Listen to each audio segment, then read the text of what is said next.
Salut à tous, on se retrouve pour une nouvelle vidéo. Ça fait un moment que j'ai pas posté de vidéo et que cette vidéo devait sortir. Mais avec deux déménagements, un garage qui n'était pas coté pour la stocker, etc. Mais non, je peux vous faire voir ce petit bijou. Ma Jaguar XJ12. Donc le V12 5 litres 3. 295 chevaux pour celle-là, parce que c'est donc une série 3. C'est une HE. Alors, je modifie, c'est pas une Jaguar, enfin c'est une Jaguar, parce que de toute façon ça reste une Jaguar, toujours. Mais c'est une Daimler 22 plates HE. Donc le haut de gamme à l'époque. Il n'y avait pas plus haut de gamme. C'était vraiment le haut de gamme de chez Jaguar. Du coup, je l'ai eu il y a plus d'un an, la voiture. Donc j'ai fait un échange. J'ai pas sorti d'argent pour l'achat de celle-là. C'est un échange contre ma Ford Taunus que j'ai acheté, que j'ai refait, que j'ai échangé contre celle-là. Du coup, je vous mets une photo là tout de suite. Voilà ma Ford Taunus, quoi. Elle était super propre. 86 000 km, première main. Acheté une misère. Même une mobilette, c'était plus cher à l'époque. C'est juste qu'elle n'avait pas de carte grise parce que le propriétaire était décédé et la carte grise avait été perdue. Donc j'ai fait la paperasse, tout, j'ai tout refait. Les pneus, les freins, la distribution, etc., etc. Donc contrôle technique 50, contrôle collection, quoi. Elle était vraiment impeccable. Et du coup, moi je voulais changer pour acheter une Jaguar. Alors je voulais une J40 de base. Sauf que je suis tombé sur celle-là. Le gars la vendait ou l'échangeait. Alors elle n'avait pas tourné. Celle-là, elle n'a pas tourné depuis. Enfin, elle n'avait pas tourné depuis 26 ans. Oui, 26 ans, c'est ça. Donc elle démarrait pas. Elle n'avait pas roulé depuis 26 ans. Voilà, je ne savais pas ce que j'allais pouvoir en faire, si j'aurais pu la retaper, si j'allais pouvoir rouler avec. Est-ce que c'était un mauvais choix? Mais voilà, j'ai pris mon courage à deux mains, on va dire, et j'ai fait cet échange-là. Donc je vous mets une ou deux, trois photos. Quand elle est arrivée, je ne sais plus ce que j'ai comme photo, mais si j'en trouve, je vous les mets là tout de suite. Donc à son arrivée, il y a plus d'un an, elle était sur plateau. L'étrier arrière a été grippé. Elle avait, donc vous voyez, elle était grippée, je ne sais pas pourquoi, parce qu'en fait elle n'avait pas de frein, la voiture, du tout. Le mètre cylindre, elle était rouillée à l'intérieur, donc ça avait fait de la boue de la rouille, le liquide de frein. Il n'y avait plus de liquide de refroidissement dans le moteur. Les deux réservoirs, parce que c'est équipé de deux réservoirs là-dessus, les deux réservoirs étaient morts. Donc premier réservoir, deuxième réservoir là-bas. Alors faites pas attention, elle est hyper sale la voiture. J'ai pas eu le temps d'aller la laver. Avec le déménagement et tout, j'ai pas eu le temps. Donc là, un réservoir. Donc là, le deuxième, bon je l'ai pas encore changé, mais je dois pouvoir le sauver. Il faudrait juste que je m'en occupe.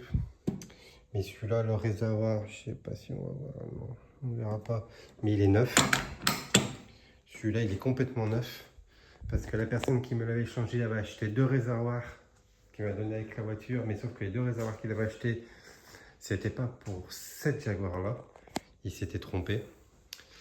Donc les deux réservoirs, je les ai vendus. Et j'en ai racheté un tout neuf. Parce que j'en ai trouvé qu'un et j'avais passé pour le deuxième. Une pompe à essence neuf. Filtre, etc., etc. Pour pouvoir enfin la redémarrer. Donc je me suis occupé déjà de ça, parce qu'en plus ils avaient fait n'importe quoi sur cette voiture, parce qu'eux ils ont voulu commencer à changer ce réservoir là, donc c'est pour ça que j'ai fini sur celui-là. Mais en fait, après, il y avait la plaque là. Donc ça, c'est là, il faut que je finisse de le couper proprement. Mais ça, c'est la plaque de l'échappement. Pour la température, en fait, je ne me rappelle plus comment on appelle ça, la plaque... je me rappelle plus. J'ai perdu le nom complet. C'est une plaque pour le chaud, quoi, pour pas que ça rentre. Parce que derrière, c'est le coffre. Donc, en fait, ils avaient coupé l'échappement, mais n'importe comment. Et après, ça va jusqu'à là derrière la roue. Ils avaient fait tout et n'importe quoi. Ils avaient tout arraché. Même ça, là, c'était tout tordu. Donc, j'ai dû retordre, façon de parler, remettre en ordre. J'ai refait une plaque que j'ai achetée. J'ai racheté un silencieux. Bon, là, le silencieux, il faudra que je le redémonte parce que je l'ai mis provisoirement. Ça fait à peu près le taf, mais il faut que je finisse. Mais ils avaient fait n'importe quoi.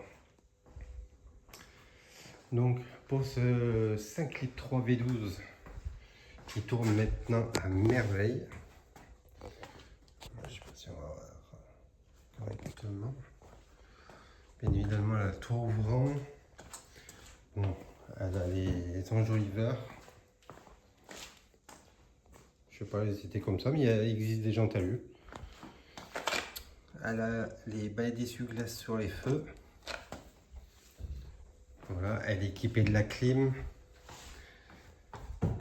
Elle est équipée de rétro-électrique. Rétro-électrique, 4 vitres électriques. Intérieur cuir, bien évidemment. Donc le toit ouvrant. Avec l'énorme volant Daimler. Parce que du coup, c'est Daimler, donc c'est écrit Daimler dessus.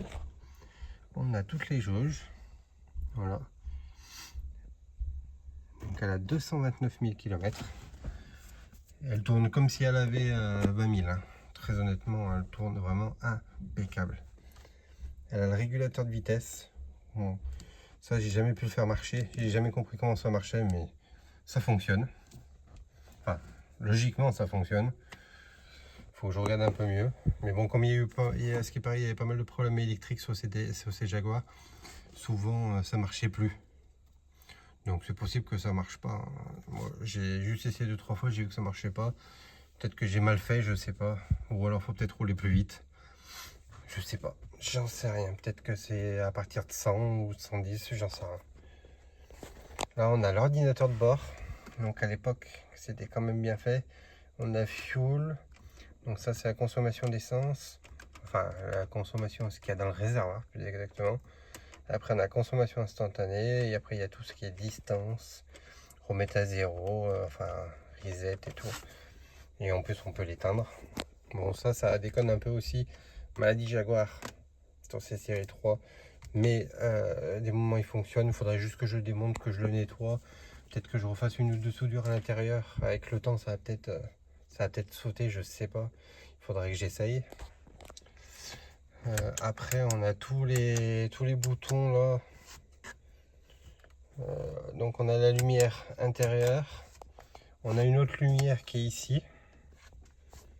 Après, bon, ça c'est le digivrage arrière. Et là, bon, là pour l'instant, j'ai fait ça comme ça parce que le bouton, c'est pareil, ils l'ont démonté, ils l'ont explosé. Donc, j'ai pas le bouton. Enfin, j'ai le bouton, mais il explosait.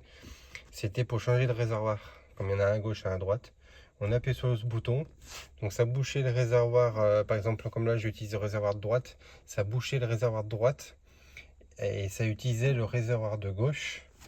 Donc ça veut dire que ça utilisait la jauge à essence du réservoir de gauche, ça ouvrait les vannes du réservoir de gauche pour choper l'essence et que pour le retour, que ça retourne bien dans ce réservoir et ça fermait de l'autre côté du coup.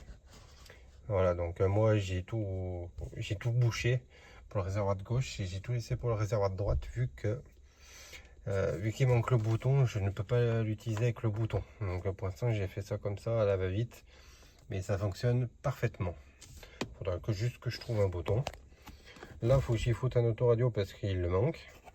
Et après, là, on a l'air conditionné et on a la clim. Parce qu'on a la clim automatique ici. Hop, après on a tout ce qu'il faut et après sinon on le met sur auto, on met tout sur froid et ça fait de la clim, ça fait du froid. Voilà, après comme c'est la Daimler aussi, elle a tout le plaquage ici et ici. Bon, le plaquage qui a bien vécu. Ça aussi j'en ai vu beaucoup avec le plaquage comme ça, il faudra pouvoir le refaire. Ça c'est pareil, il faut s'en occuper. Pour l'instant c'était pas ma priorité, pour l'instant la priorité c'était le moteur. Donc boîte automatique, pardon. Boîte automatique 3 vitesses, c'est ça que je voulais dire. Donc là on peut la passer en, on va dire en manuel 1, 2 et D. Donc boîte qui fonctionne impeccable. Après on a les boutons ici pour le speed control, résumé ou on off. Ça très honnêtement je sais pas trop à quoi ça sert. J'ai pas encore cherché, j'ai pas encore trouvé. Comme je dis, pour l'instant je me concentrais surtout sur le moteur, qu'elle fonctionne impeccable, que j'ai pas de problème et tout. Donc là pour l'instant je me concentre sur le moteur. Bon là le moteur est presque fini. J'avais eu un petit problème de chauffe avec la chaleur qu'il fait ici. Là où on habite maintenant il fait très chaud. Donc elle a eu des petits problèmes de rejet de liquide de refroidissement. Donc j'ai refait une purge complète. Ça marche mieux. Et après il a fallu juste que j'ajuste le niveau parce que le niveau je l'avais mis trop haut. Vu que c'est un double 6. Il faut faire très attention que ça soit parfait. Donc là, je suis en train de finir. Là, normalement, j'ai fini. Et il faut juste que je refasse un test. Et ça devrait être pas mal. C'est pour ça que je me concentre surtout là-dessus pour l'instant. Après, nous avons là tout ce qui est vitre. Vitre avant gauche, avant droite, avant gauche. Donc là, arrière gauche, arrière droit. Là, on a un bouton, c'est celui-là. C'est pour couper la pompe à essence. Tout de suite. Ça coupe direct la pompe à essence, la voiture s'arrête net. Je sais pas à quoi ça sert, c'est un arrêt d'urgence je pense, mais c'est vrai que ça sert pas grand chose forcément. Et ça c'est pour le toit ouvrant, comme elle est équipée du toit ouvrant. Franchement c'est vraiment pas mal, c'est Jaguar, avec la petite vitre pour madame. Hop, hop. J'ai aussi le manuel d'époque Jaguar Daimler du coup, qui est complet. Et en plus, bon, bah, ça après c'est un plus, on va dire, c'est les relais châteaux de 1984 et 1985, il me semble. Hop. Ouais, 1985. Voilà, parce que ceux qui l'ont acheté, la voiture, alors c'est soi-disant. La personne qui me l'a échangé m'a dit, je vous le dis parce que pour faire durer le truc, mais on ne sait pas si c'est vrai. Celui qui l'a acheté neuf, ça aurait été le voisin de Brigitte Bardot à Saint-Tropez. Voilà. Et en plus la voiture elle n'était pas noire, elle était marron d'origine.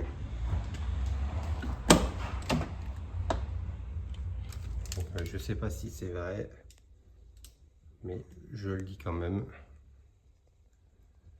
Voilà, elle est très propre. Il faudrait refaire juste la carrosserie, reteinter un peu les sièges, mais sinon voilà.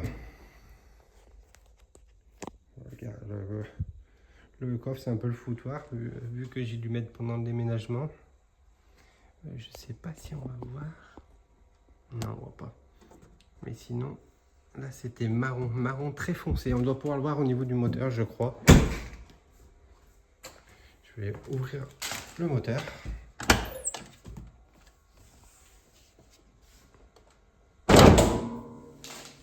On va découvrir le V12.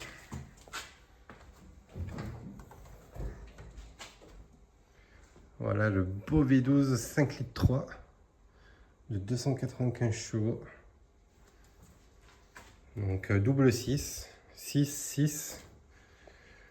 Là on a la clim. Voilà, on a tout le foutoir des câblages. Donc on a les injecteurs qui sont là, tout là, de chaque côté. Et là tous les câbles c'est pour les bougies. Donc comment dire que c'est un gros foutoir. On a une boîte à air là une deuxième boîte à air là, parce qu'il y a 2 filtres à air. Les filtres à air sont encore assez faciles à trouver et pas trop chers. J'avais peur pour les pièces parce qu'on m'a dit Jaguar ça coûte très très cher, mais finalement pas tant que ça. Le filtre à air, ouais, c'est sûr que sur la C3 que je suis en train de refaire là pour moi, le filtre à air il coûte quoi? Allez, je vais aller dans un centre auto, il va me coûter peut-être 20 euros. Là, il y en a pour 50 euros parce qu'il y en a 2. Voilà, le filtre à essence sur celle-là, ça doit coûter quoi? 10-15 euros. Bon, sur la Jaguar, c'est pas guère plus cher, c'était 15 euros que j'ai payé. C'est pas, voilà, le filtre à essence, le filtre à huile, je l'ai payé 12, je crois, sur la Jaguar. Il est là-bas en bas, il est énorme. C'est pas très cher. Après, par contre, si on compte par rapport à l'huile, elle, c'est un moteur essence, un petit moteur essence, ça doit être du 3 litres 5, 4 litres. Là, c'est 10 litres. 10 litres, 10 litres 5. Voilà, donc il faut 2 bidons, en gros. Donc c'est sûr, il faut acheter un bidon de plus. Mais très honnêtement, c'est pas excessif. Les pièces sont vraiment pas excessives. Là, comme je suis en train je vous disais, le kit de refroidissement, là j'ai 2 bouchons. Parce que là, comme c'est le double 6, donc le V12, c'est un peu plus compliqué. Donc il faut remplir là, il faut en remplir un peu là. Donc là, je suis en train de voir pour changer peut-être ce bouchon-là, vu qu'il est usé. Le bouchon, c'est 29 euros. C'est pas très cher non plus. Les pièces sont pas très chères. J'ai changé le régulateur d'huile, de pression d'huile. Je sais plus, il est là-bas derrière. Il est par là. Hop, il est là. C'est pas cher. C'est pareil, c'est pas forcément très cher. J'avais un problème de frein. C'était lui qui était grippé. Je l'ai démonté. Je l'ai sorti entièrement. J'ai tout nettoyé. J'ai pas changé une pièce. Il fonctionne impeccable. Voilà, après, c'est pas forcément excessif les pièces. Voilà, faut pas croire ce qu'on dit. Bon, la consommation d'essence, oui, forcément, tout dépend comment on roule. On passe vite de 15 litres à 28 litres si on appuie à fond. Après, voilà, 295 chevaux de plaisir, quoi, comme on dit. Je vais vous mettre juste après, là, avant la fin de la vidéo du moteur tournant, quand je l'ai redémarré pour la toute première fois. C'était vraiment un plaisir d'avoir travaillé sur cette voiture et surtout de l'avoir redémarré pour la première fois, enfin le V12. J'ai jamais eu de V12, c'est le premier, donc franchement c'est génial. Ça a permis de travailler sur une belle voiture. Puis bon, quand je l'ai fait redémarrer, voilà, ça a été simple parce qu'il tournait sur 2 cylindres au début. Bon, ça la vidéo je l'ai pas, de quand il tournait sur 2 cylindres. Mais allez, 2 ou 3 quoi, voilà, pas plus. Très honnêtement, pas plus, parce qu'il tournait vraiment comme une patate. Je tapais un peu sur les injecteurs pour les débloquer tous un par un. Et après, petit à petit, elle a pris son rythme, elle a pris son rythme, elle a pris son rythme. Et au final, maintenant, elle fonctionne impeccable. Je l'ai passé en collection, donc contrôle tous les 5 ans. La carte grise, c'est bon aussi. Elle avait eu un petit problème de carte grise, mais j'ai pu me débrouiller assez simplement, donc ça va. Mais qui coûte très très cher parce que c'est une 31 chevaux. Donc, mais voilà, c'est fait. Elle est tout à jour et tout. En niveau entretien, depuis que je l'ai, donc j'ai changé les plaquettes arrière, j'ai dégrippé l'étrier arrière qui fonctionne maintenant aussi impeccable. Tout le système de frein est purgé nickel avec du liquide neuf parce que comme j'ai nettoyé, démonté et nettoyé le cylindre de roue comme j'ai expliqué. Le mètre cylindre, pardon. Le réservoir, la pompe à essence, les duettes d'essence, le filtre à essence et la jauge de réservoir, c'est tout neuf. Ça, les pneus, les freins. Et après, vidange complète, filtre à air, filtre à huile, régulateur de pression d'huile, liquide de refroidissement complet neuf. Enfin, tout le liquide, quoi, parce que là, il y a presque entre 15 et 20 litres de liquide de refroidissement. Tout dépend si on le vide partiellement ou totalement. Si c'est partiellement, c'est 15 litres. Si c'est totalement, c'est 20 litres. Donc ça a été fait. Après, voilà, c'est juste un peu d'entretien et tout. Sinon, j'ai changé quoi? J'ai changé un petit brouillard arrière parce qu'il était cassé. Là, le clignotant avant parce qu'il était cassé. Mais voilà, elle fonctionne impeccable. Je peux m'en servir tous les jours si je voudrais. Il n'y a plus aucun problème. Donc voilà ce que je voulais vous montrer, ma petite Jaguar. Donc j'espère que cette vidéo vous a plu. Si vous avez des questions, n'hésitez pas à partager, n'hésitez pas non plus. Et je vous ferai peut-être une vidéo d'une autre, peut-être de la petite C3, pour vous expliquer pourquoi je l'ai acheté, quel prix, la panne, la recherche de panne que j'ai fait, et normalement la réparation que j'attends la pièce. Donc je vous ferai ça tout en vidéo et je vous posterai ça aussi. Et ben je vous laisse là-dessus. N'hésitez pas du coup à partager, commenter et tout ça. Et je vous laisse à la fin de la vidéo le moteur après 26 ans sans rouler, sans démarrer. Donc il y a un an, tourné pour la première fois. Je vous fais ça tout de suite.